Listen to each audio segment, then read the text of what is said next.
కాబట్టి ఈ కార్యక్రమం చేయడం జరిగింది. అదేవిధంగా ఈద్గా విషయం కూడా చెప్పారు. ఈద్గా విషయాన్ని పట్టుదలతో ముస్లిం సోదరులకు ఇక్కడ ఈద్గా నమాజ్ చదువుకోవడానికి అవకాశం లేదు. ఈద్గా స్థలం ఉంది, మేము కట్టుకుంటాం, మీరు పర్మిషన్ ఇవ్వాలంటే మీరు కట్టుకోండి. మీరు ఎందుకంటే మీకు స్థానికులు, మీకు కావాల్సిన వారు వాళ్ళు చేసిన ఒక బాధ్యత మీకు ఉందని చెప్పి వారికి ఇవ్వడం కూడా జరిగింది.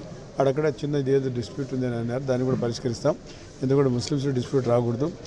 ఇంకొక జమాత్ మనకు ఉంది, అహ్లే సున్నత్ జమాత్ అని, సలితుల్ సున్నత్ జమాత్. తర్వాత ఇంకోటి ఏది అహ్లే హదీస్ అని, అది కొత్తగా వచ్చింది. పెద్ద పర్సంటేజ్ లేదు వాళ్ళు దాంట్లో. డిస్ప్యూట్ ప్రార్థనలు 2 పూట్లు జరగడానికి వీల్లేదు, ఒకటేసారి జరగాలి. అందరూ కూడా ప్రార్థనలు ఒకటిగా చేసింది, 2 రకాలుగా ప్రార్థనలు చేయడానికి వీల్లేదు. అది చాలా తప్పదు. ఎవరు చెప్పారు తెలియని చేసింటారు. ఇక్కడ ప్రార్థన అనేది ప్రభుత్వానికి అందరూ కలిసికట్టుగా ముస్లింస్ చేయాలి. ఇక్కడ కూడా చిన్న ఉంటే 1%, 1.5% కూడా లేరు రాష్ట్రంలో. దాని రెచ్చగొట్టు ముస్లింస్లో విధాలు తీసుకురావడం అనేది మంచి పద్ధతి కాదని చెప్పి తెలియజేస్తున్నాను.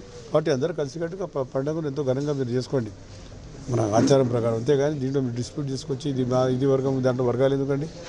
కాబట్టి అటు వర్గాలు లేకుండా దీంట్లో ఏం లేదు. అంతా కూడా ముస్లిం సోదరులు మీకు మంచి స్థలం కేటాయించడం జరిగింది. 5 గాలు మా బోడే ప్రసాద్ గారు అడిగారు, ఇచ్చాము వారి కాన్స్టిట్యున్సీ. కాబట్టి వారికి ప్రత్యేకంగా కేటాయించడం జరిగింది.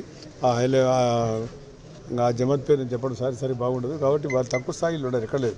ఎక్కడ ఇదే డిస్ప్యూట్ ఉంది వాళ్ళకు చాలాసార్లు గొడవలు కూడా జరిగాయి. దాన్ని పరిష్కరించి అక్కడ కూడా హైదరాబాద్ కూడా ఒకసారి జరిగింది, దాదాపు 15 సంవత్సరాల క్రితం. మేము చేస్తాం, వారు వేరే చేస్తామంటే అప్పుడు కాదని చెప్పడం జరిగింది. అదేవిధంగా హైదరాబాద్లో అప్పుడు కావాలంటే కూడా ఎన్టీ రామారావు గారు హాకీ గ్రౌండ్ కూడా ఇచ్చాం. ఈ రోజు కూడా హాకీ గ్రౌండ్లో మనం ముస్లిం సోదరులు చేస్తున్నాం.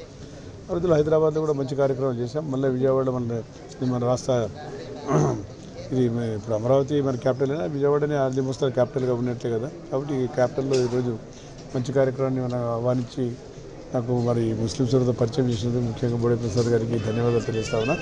కాబట్టి 16వ తేదీ మరీ ముఖ్యంగా ముఖ్యమంత్రి గారు రాష్ట్రంలో మన ఇక్కడ విజయవాడ కేంద్రంలో అందరూ ముస్లిం సోదరులు అందరూ కూడా పాల్గొని, ఇక్కడ ఇల్లే కాదు విజయవాడలో కానీ గుంటూరులో కానీ రాష్ట్రంలో ముస్లిం సోదరులు కూడా పాల్గొని మన సమస్యలు ఏదంటే మీరు ముఖ్యమంత్రి గారికి వచ్చి వినియోగించుకోవడానికి కూడా ఆస్కారం ఉంటుందని చెప్పి ముస్లిం సోదరులు కూడా తెలియజేసుకుంటున్నాను. కాబట్టి ఆడ రోజు వచ్చి మీరు మంచి ఒక రుచికరమైన ప్రార్థన చేసిన తర్వాత రుచికరమైన భోజనం కూడా అరేంజ్ చేస్తుంది ప్రభుత్వం తరఫున.